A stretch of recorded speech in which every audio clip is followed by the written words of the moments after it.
Hi, and welcome to another edition of the Sustainable Scoop. I'm here with Parisa Tafti.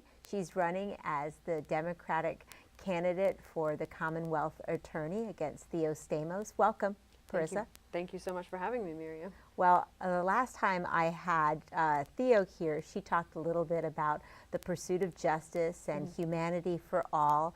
Those are really powerful statements, but I want to hear from you what it is about your campaign that really sets the tone for why you're running for office.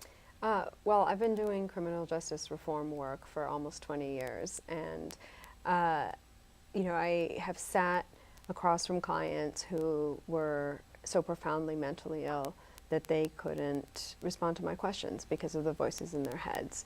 And I've sat with victims and their families and had to tell them that the wrong person was in prison for murdering their loved ones.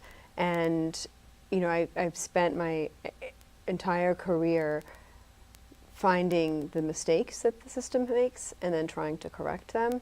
And when I started to look at what was going on in Arlington, I realized that the policies weren't really reflecting my values and the values of my neighbors. And I decided to run so that I can bring this conversation to the fore. And it's important right now. I mean, it's a national conversation, but you're right here in Arlington, there are some disparities. Can you tell me a little bit about those? Well, so one of the disparities is that if you are black in Arlington, you're 8 times more likely to be arrested for marijuana possession than if you're white. And it's useful to compare that to Alexandria and Fairfax, and the rate is twice as much in Arlington as it is. And there are disparities in Alexandria and Fairfax, but the disparities are more than twice in Arlington. And the laws are just complicated because, in D.C. it's legal, people think it's fine, and then young people come here or come home and they use marijuana and then they end up with the record, right? Right.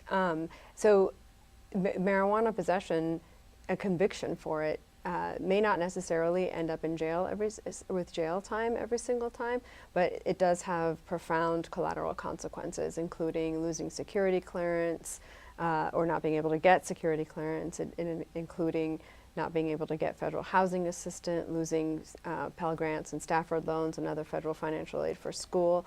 So even if something doesn't end up in jail time, there are significant and profound collateral consequences nonetheless. And I think that's kind of the underpinning of your campaign. The collateral consequences of things that a lot of people take for granted.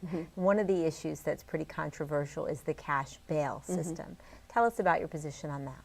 So I think we should eliminate the use of cash bail, and it's not something that has to happen at the state level. It would be great if it did, but Charlottesville essentially has not used cash bail for almost 20 years. And Richmond has stopped seeking cash bail in many cases. Alexandria stopped seeking cash bail in many cases.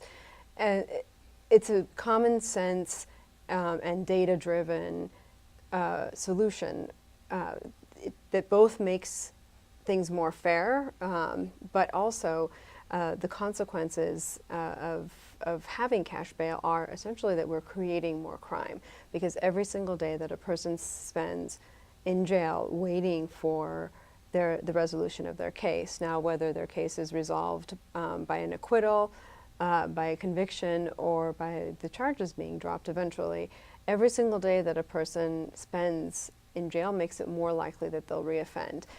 Because they might not have opportunities when they get out of jail. Exactly. And speaking of getting out of jail, another controversy is the ability to vote when one gets out of jail after a conviction. You believe very strongly that in your position, if you were Commonwealth's attorney, you could influence that. Tell me about that. My opponent signed on to a brief that was essentially suing Governor McAuliffe for trying to re-enfranchise or restore the right to vote to 206,000 returning citizens. Out of the 120 Commonwealth attorneys, only 43 signed the brief. And but Commonwealth attorneys do have a significant voice in policy matters, and the Virginia Association of Commonwealth Attorney actually is the most powerful lobby in Virginia.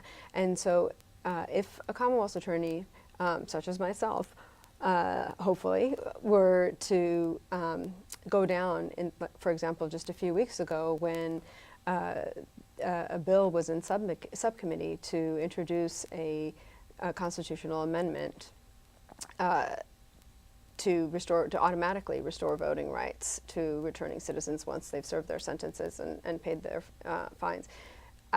A Commonwealth attorney going down there and saying, look, when you give people the right to vote back, there's a strong correlation between that and public safety. So when people are buying into the system and have a voice in the system, they respect the rule of law more. And so this is really actually a public safety issue. I think that a Commonwealth attorney going down there would have changed the result of in the subcommittee. So you can use your voice for reform if you choose to. So basically, here we are, two women, two strong backgrounds in law, not necessarily as much differing opinions, but approach. You seem to really want to take this as a role in the spotlight to advocate for some of these initiatives that are very important to the community. So I want to applaud you for running for office. I think it's fantastic. If people want to learn more about your campaign, tell me, how do they do that? My website is parisaforjustice.com, and I invite folks to volunteer, and remember to vote, please, on June 11th. Absolutely. Well, congratulations for running and wanting to serve your community. Thank you. Thank you so much. And I want to thank all of you for watching this edition of the Sustainable Scoop. I'm Miriam Gennari. Back to the news desk.